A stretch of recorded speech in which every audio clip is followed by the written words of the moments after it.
Yo creo que ya podemos empezar. Perfecto, partamos. Ya. Bueno, primero agradecer a quienes asistieron hoy. Y lo que vamos a hacer va a ser un breve resumen de los aspectos más importantes de la filosofía de Hegel. Así vamos a partir presentando el método, o sea, la dialéctica, para luego pasar a ver sus aplicaciones que tiene en la fenomenología y en la filosofía de la historia. Lo que denota la dialéctica es un proceso contradictorio en el que se oponen dos objetos o argumentos para llegar a una posterior conclusión.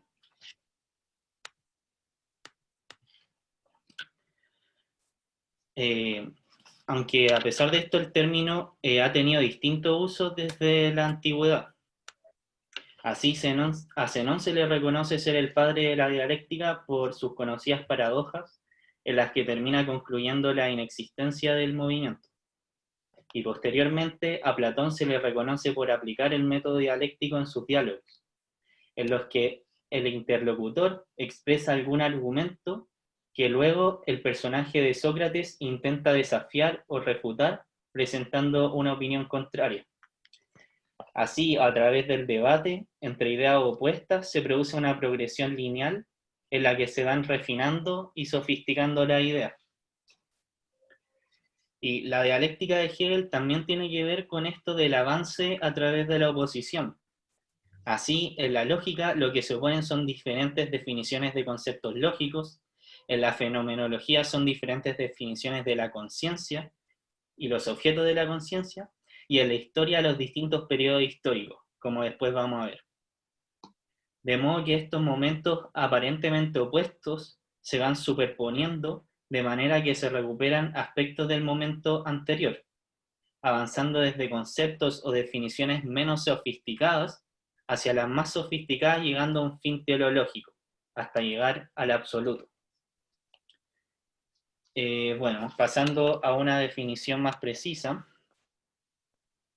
en la Enciclopedia de la Lógica, Hegel dice que la forma de la lógica tiene tres momentos de cada concepto como tres momentos de la verdad en general. El primer momento es el momento del entendimiento, un momento de fijeza en el cual los conceptos o formas aparentemente tienen una definición o determinación estable. Pero llega un segundo momento dialéctico o el negativo racional, que es el momento de inestabilidad, en el que algo se le opone al primer concepto y deja ya de aparentar esta definición. Un tercer momento especulativo o positivo racional es el momento en el que la oposición inicial entre las dos determinaciones anteriores es superada. Es un resultado positivo o la transición de estas determinaciones. Algo importante de notar es que, como vemos en Hegel, la contraposición no genera una reducción al absurdo, o sea, no se llega a contradicción y se desecha todo, sino que el momento positivo recupera ambos momentos anteriores que están en contraposición. Y esta es la crítica también que le hace Hegel a Platón, porque Platón reduce al absurdo, o sea, al llegar a contradicción, desecha la idea anterior y adopta otra nueva. Para Hegel, este movimiento dialéctico está dado por necesidad. La naturaleza misma de la determinación fuerza a pasar a su opuesto y avanzar hacia definiciones más complejas.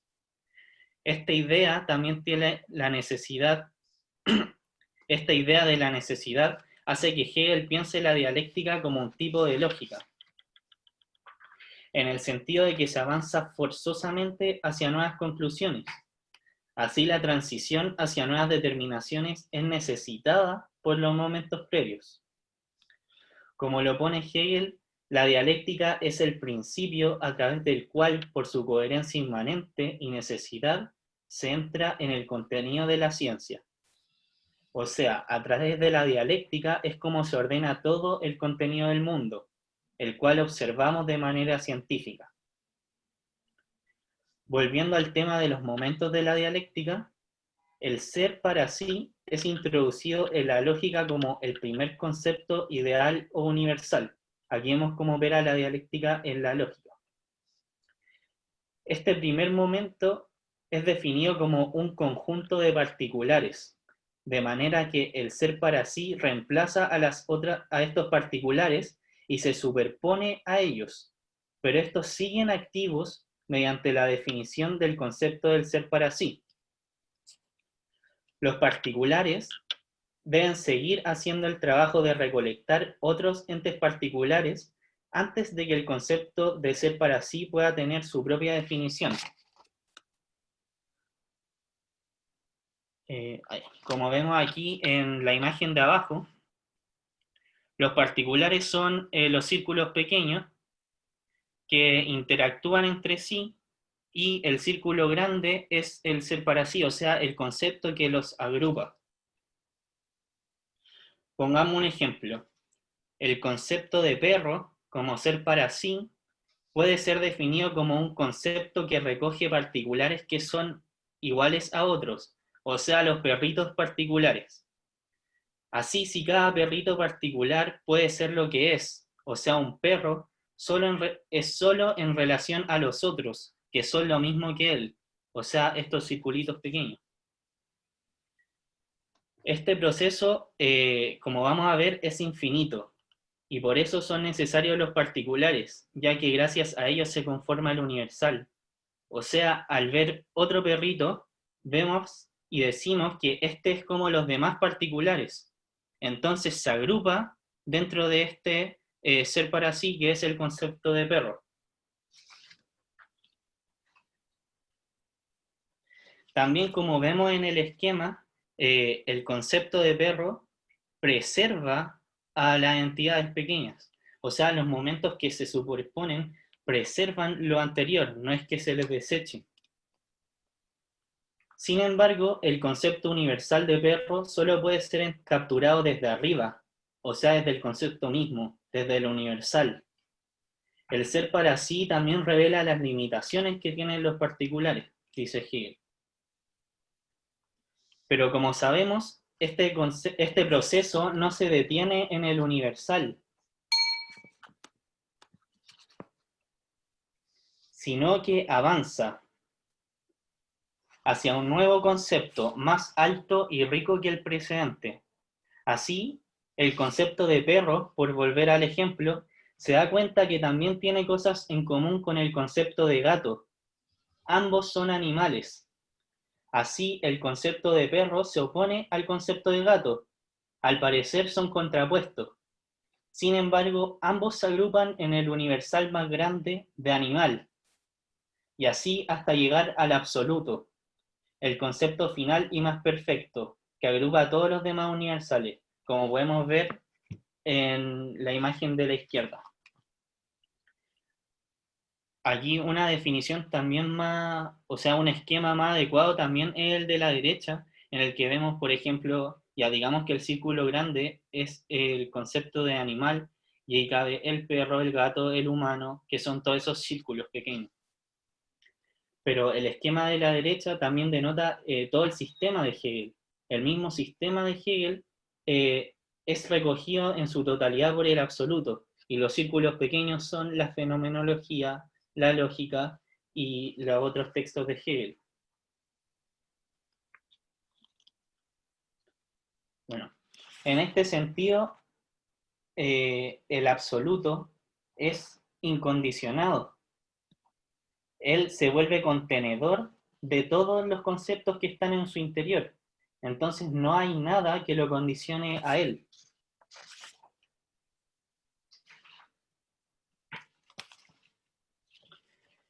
Algunas cosas últimas a tener en consideración sobre la dialéctica es que debemos ser cuidadosos también al utilizar el esquema de tesis, antítesis, síntesis, y no aplicarlo de manera muy dogmática, ya que este sirve como explicación pedagógica, como hemos hecho ahora.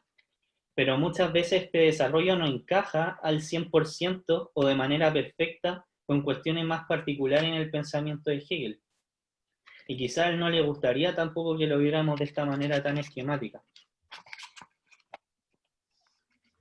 También otra cosa interesante de destacar es la crítica a los idealismos precedentes que hace Hegel.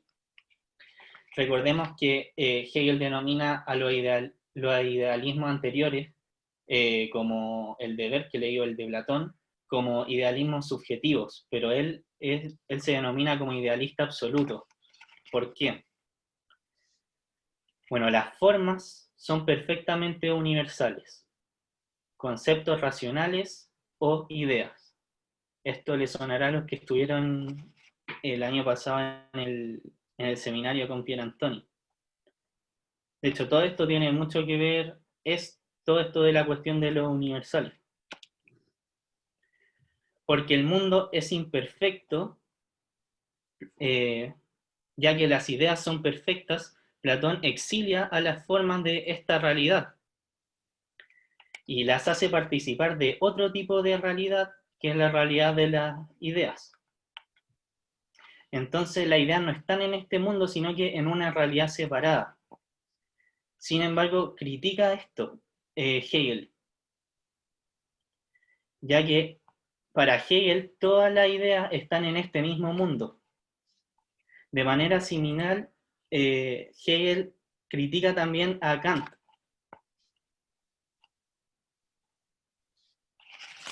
ya que Kant, a través de la cuestión de los conceptos, él cree que los conceptos están en nuestra cabeza, pero Hegel cree que los conceptos están en el mundo real sostenidos por esta mente universal que es el absoluto.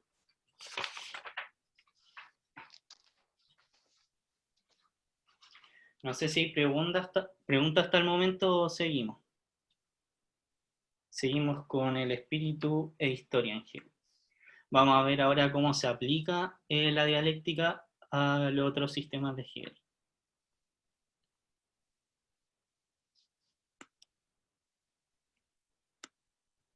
Ya.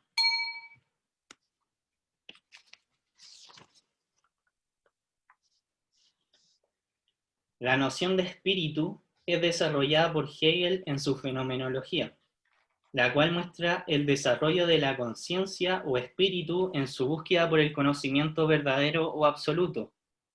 Volvemos a que el objetivo es llegar al absoluto. Fenomenología significa literalmente ciencia de los fenómenos. Los fenómenos, como sabemos, son aquellas cosas que se aparecen a la mente, y la fenomenología es el estudio de estos fenómenos tal como se nos aparecen. De modo que la fenomenología del espíritu es un estudio del fenómeno del espíritu, o la conciencia tal como se nos aparece. En última instancia, es un estudio acerca del conocimiento, un estudio que progresivamente va aumentando en su complejidad.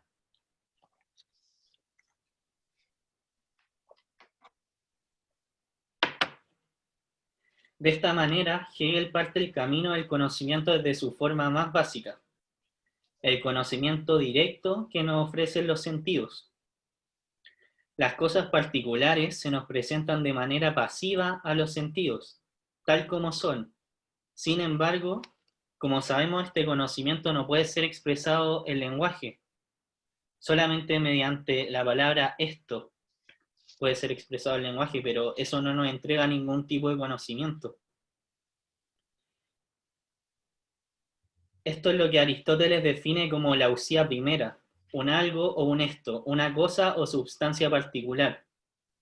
Intentar expresar este conocimiento mediante el lenguaje no es posible, ya que, como sabemos, utilizar el lenguaje es utilizar conceptos universales. O sea, X es Y, esto es un perro. El concepto de perro es un concepto universal, el cual requiere del uso activo del conocimiento, no solamente mediante los datos que nos ofrecen los sentidos. Por tanto, Hegel, al igual que Aristóteles, concluye que los sentidos por sí solos, de manera pasiva, no nos pueden entregar conocimiento. No puede haber ciencia de los particulares, concluyen, ya que en el mundo no existen los conceptos. Uno no recibe conceptos desde los sentidos, sino que es necesario que la mente juegue un rol activo para entregarnos conocimiento. Esto parece contradictorio con lo que dije antes, pero después vamos a ver que no es así. Así, la próxima etapa del conocimiento es la percepción, en la que la conciencia clasifica los objetos acorde a sus características universales. O sea, en esta segunda etapa ya no tenemos un rol meramente pasivo en el conocimiento. Lucas, ¿Sí? ¿podrías repetir esa definición de percepción? Sí.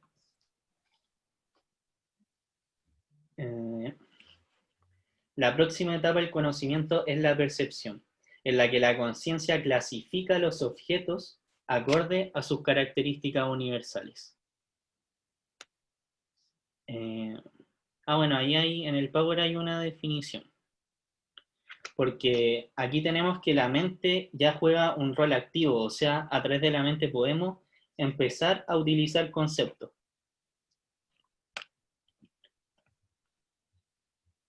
Y la mente impone sus categorías a los materiales que nos otorga la experiencia.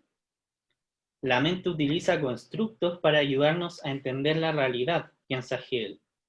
O sea, la única forma de obtener conocimiento acerca del mundo fenoménico es que la mente imponga sus conceptos o categorías a la indefinición del mundo material.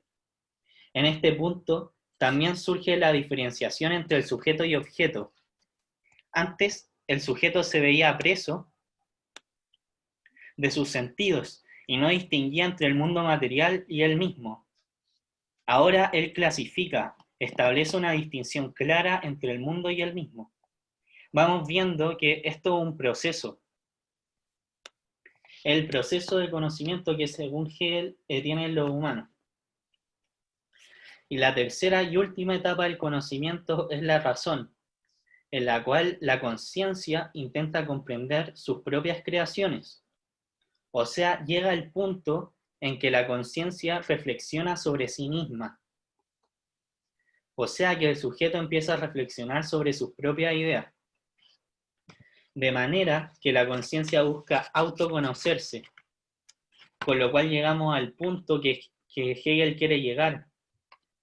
El conocimiento es por tanto un problema de autoconocimiento, propone Hegel.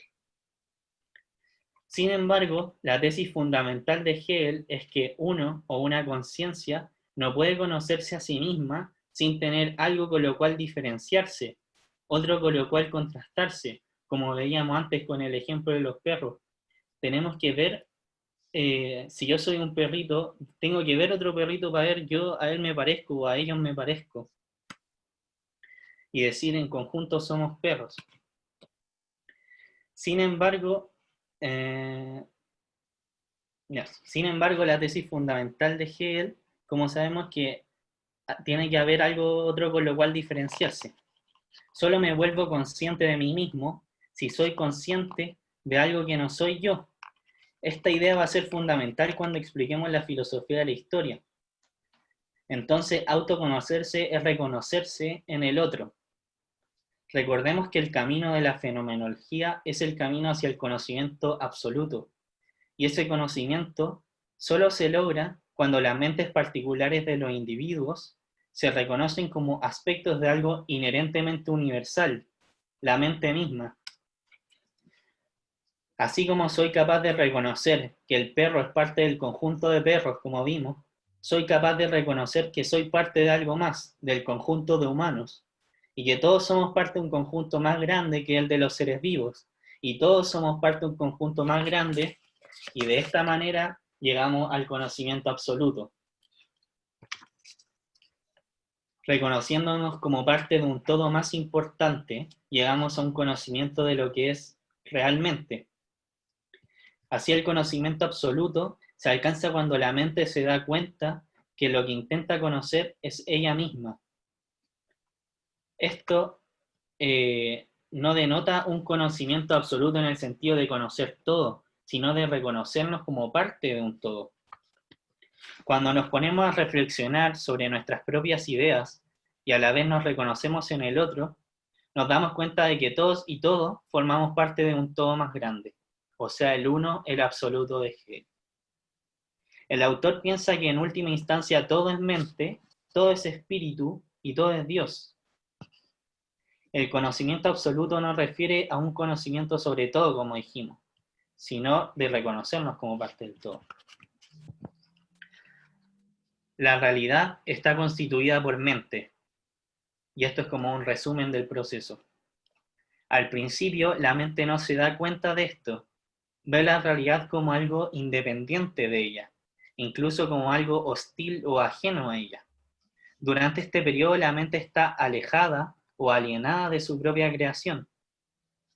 Intenta obtener el conocimiento de la realidad, pero este conocimiento no es un conocimiento genuino, porque la mente no conoce la realidad por lo que es, y por lo tanto la considera como una cosa misteriosa, más allá de su alcance.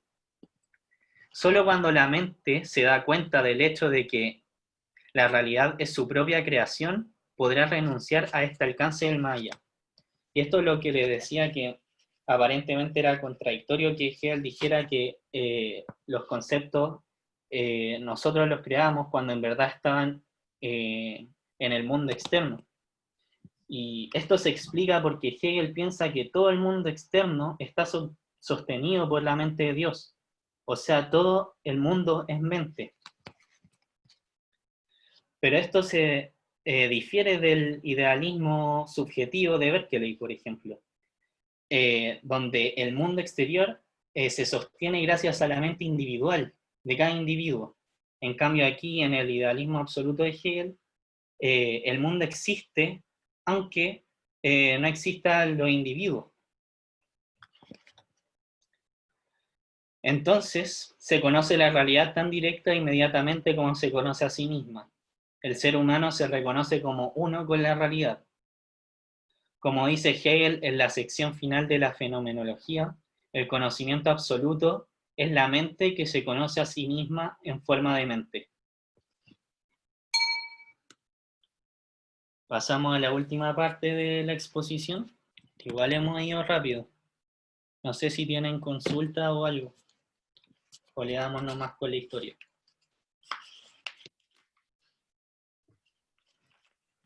¿Hay alguna pregunta que tengan? ¿Alguna duda?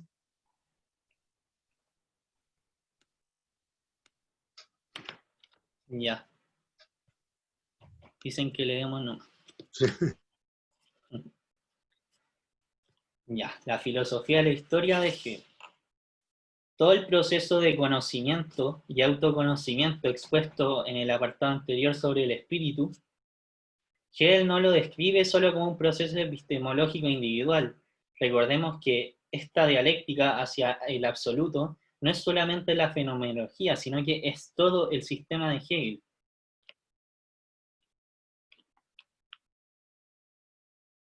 La historia es un proceso del género humano en su reconocimiento, en su autorreconocimiento con Dios. Este proceso está estrechamente ligado con la historia del género humano.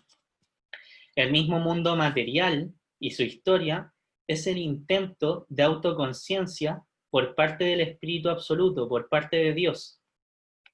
Como vimos en el apartado anterior, lo fundamental para que una conciencia se conozca y llegue al último estadio de conocimiento es que exista otra cosa con que contrastarse. Y ese contraste, ese otro, somos nosotros. O sea, Dios creó el mundo material para autorreconocerse. Y muchos acusan a Hegel de herejía por esto. De este modo, la historia es el proceso de autoconocimiento por excelencia. A través de la historia es que tanto Dios como nosotros nos reconocemos como parte del todo.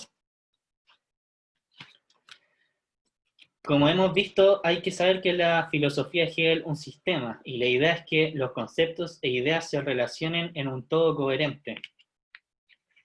De este modo, cada periodo de la historia de la humanidad representa un proceso del conocimiento.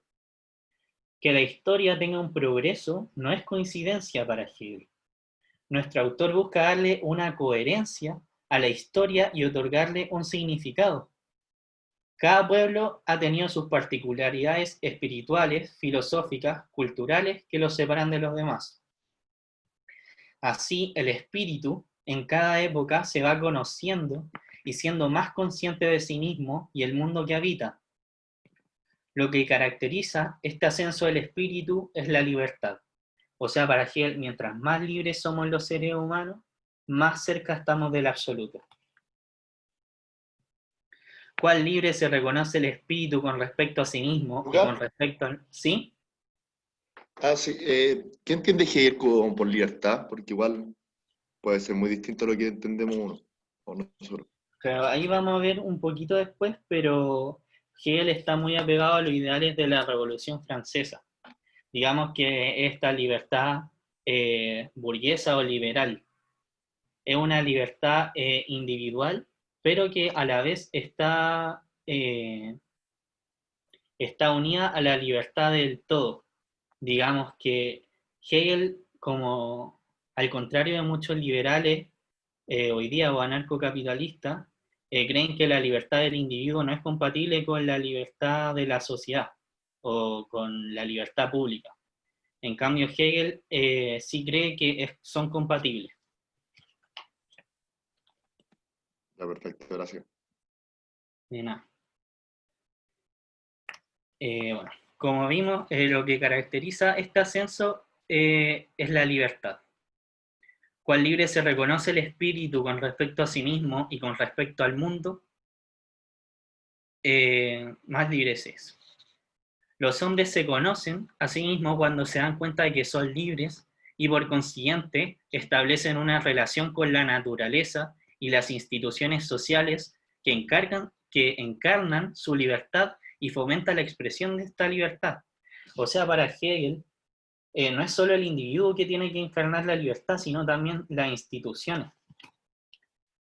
No tiene que ver solo con un tema del mundo más allá, sino que el espíritu avanza y se reconoce en la libertad misma de los seres humanos. O sea, qué tan libres somos individualmente y qué tan libres somos colectivamente.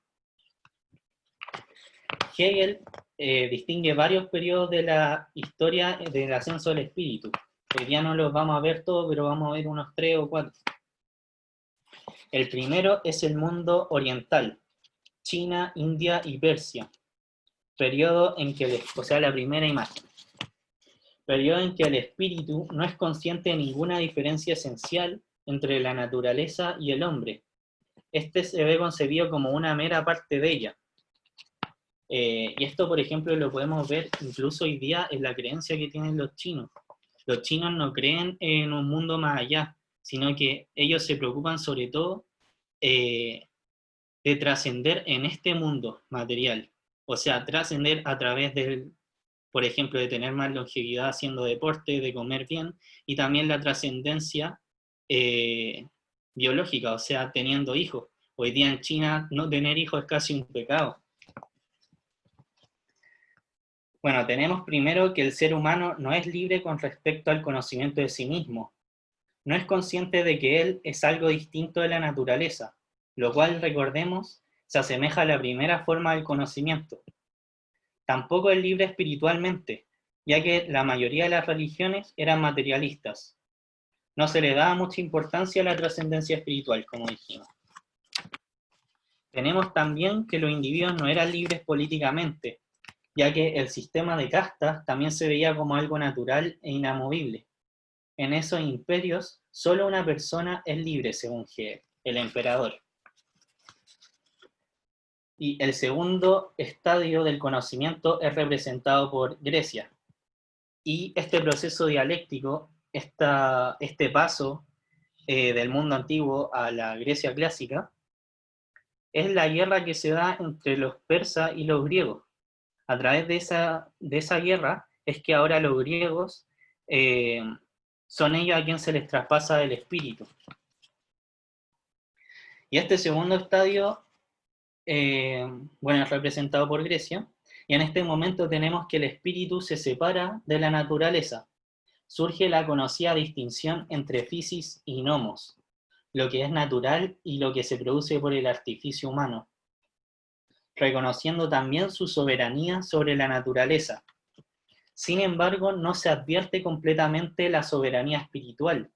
La religión seguía siendo más o menos materialista en el sentido de que los dioses vivían en el mismo mundo, en el monte Olimpo. y la creación del mundo era explicada de forma materialista y causal. Políticamente, los griegos también realizaron avances, por ejemplo, dando a luz a la democracia, la dialéctica y la retórica para persuadir a los demás, etc. Sin embargo, como sabemos, esta forma de democracia era limitada. No dejaba participar a todos los habitantes del territorio, sino solo a aquellos que eran considerados ciudadanos o hombres libres de padres atenienses, que contaban con ciertas riquezas, etc. Y obviamente para este sistema, la posesión de esclavos era fundamental. Sin ellos y su trabajo, los ciudadanos libres no podían haberse dedicado ni a la política, ni a la filosofía, ni al arte. Entonces notemos cómo vamos avanzando en temas de libertad también. Según Hegel, en el mundo antiguo, solamente era libre el emperador, solamente el individuo era libre. Y aquí en Grecia ya tenemos por lo menos una ampliación de la democracia. Posteriormente a la caída de Grecia surge el Imperio Romano. Y dentro de él, recordemos la guerra que se da entre entre Grecia y Roma, y la conquista finalmente de Grecia por Roma. Dentro de él surge el cristianismo, el cual tiene una idea única sobre la individualidad, el cual aboga por la libertad individual, la capacidad privada del juicio y de la razón. Con el cristianismo empezamos a tener un sentido del individuo, un sentido singular del individuo. También con el cristianismo los individuos se reconocen como seres espirituales, que son capaces de trascender la materialidad, pero que entienden que a la vez esta es parte del todo. Esta noción de la cristiandad fue madurando en lo que Hegel denomina el mundo germánico, hasta llegar a la Reforma, la cual denunciaba la corrupción de la Iglesia, la cual intenta materializar y corromper a lo divino, por ejemplo, mediante la venta de indulgencias. Y también proclama que cada ser humano puede reconocer la verdad de su propia naturaleza espiritual y puede alcanzar su propia salvación, recordemos Lutero, sin la necesidad de una autoridad externa que interprete las escrituras o que realice rituales. Con la Reforma y su transformación espiritual y moral, ahora falta que el mundo encarne estos valores y principios en sus instituciones, o sea, en el Estado. Según Hegel, solo cuando los seres humanos son libres de espíritu, lo cual se consiguió con la Reforma, son capaces de aceptar las instituciones mediante el uso de su razón. O sea, podríamos decir que primero viene la libertad de conciencia, la libertad individual, el razonamiento propio, y después, mediante el uso de esa razón, creamos instituciones que encarnen estos ideales. Recordemos que según el liberalismo, los individuos consienten racionalmente la creación de instituciones, como el Estado, por ejemplo. La Revolución Francesa intentó aplicar estos conceptos abstractos de libertad e igualdad, pero sin tomar en cuenta a los individuos, dice Hegel. Más que los ideales de la Revolución Francesa, aquellos individuos que la llevaron a cabo. Así esta libertad abstracta que llama Hegel llevó finalmente al terror revolucionario, lo cual para nuestro autor es un atentado contra la verdadera libertad, la cual, recordemos, consiste tanto en la libertad individual como colectiva.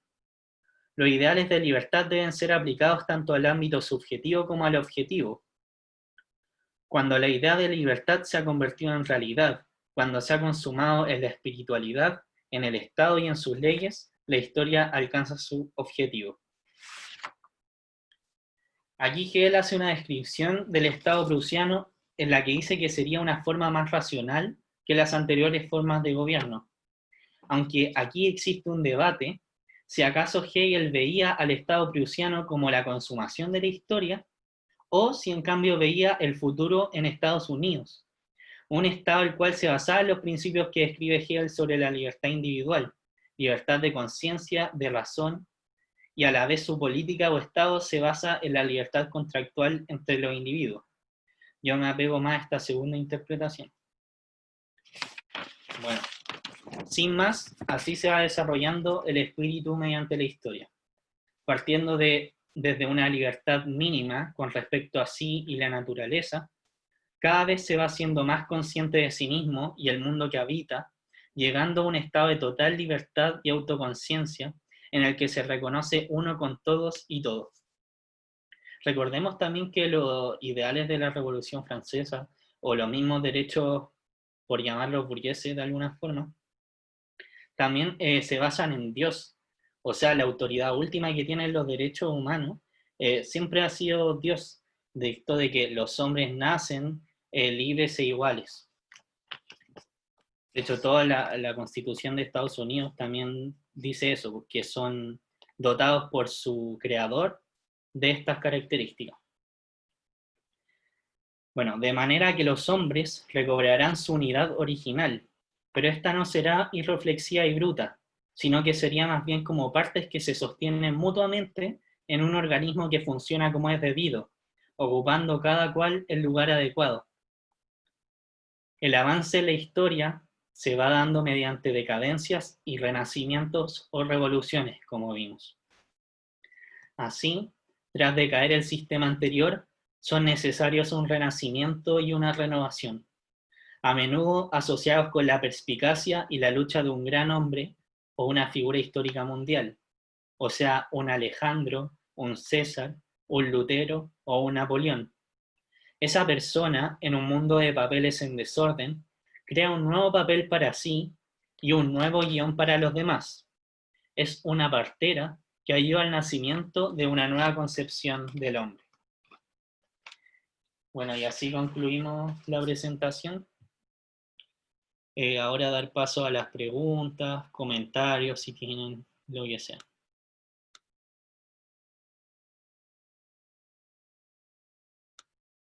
Ya, aquí Jerón puso una pregunta en el chat.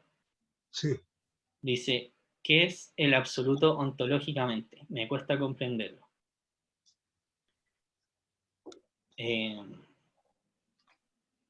El absoluto, ¿cómo describirlo? No, bueno, es que por decirlo, el absoluto es el todo, ahí está contenido todo. Y Hegel parte desde esta concepción ontológica de llevarlo desde los particulares hacia el absoluto, de que una manzana y otra manzana se asocian en el concepto de manzana y después, y así se va ascendiendo.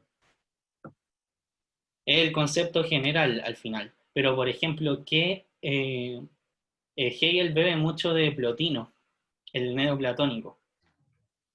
Y la emanación de Plotino es al revés. O sea, Plotino describe el mismo proceso, pero al revés. Él parte de la emanación del todo hacia abajo, hacia el mundo material. Y Hegel describe los mismos momentos, pero desde lo más pequeño hacia el absoluto. Bueno, gracias a todos por sus comentarios. Ariel Silva dice algo ahí. Ariel. Me gustaría un repaso de la estructura a la estructura de los momentos dialécticos. Como mencionaste al principio, son 3 momentos, pero dentro de 3 momentos y ahí me enredé. Entiendo el primero como la fijeza, el segundo como negativo racional y el tercero como positivo racional. No, o sea, lo describiste bien. El tema es que el proceso no se detiene ahí, no se detiene en el tercero, sino que después ese momento tercero pasa a ser el primero. Y ahí después viene otra cosa que se le contrapone y que la envuelve a las dos. Podemos volver a la diapositiva.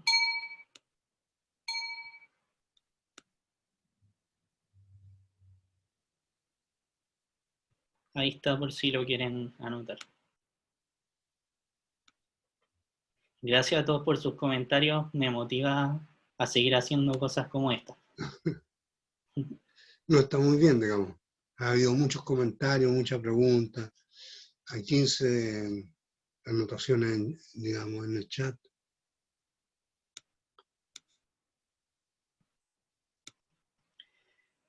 Martín, sabéis que pensé subirlo, pero encuentro que no tiene, bueno, tiene un par de definiciones, pero que quizá Bueno, si les puede servir, lo subo.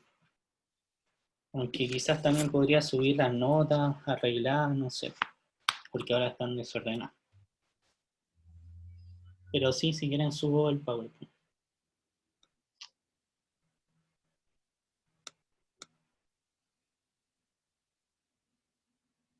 Parece que Ya, todos quieren que se suba. ya.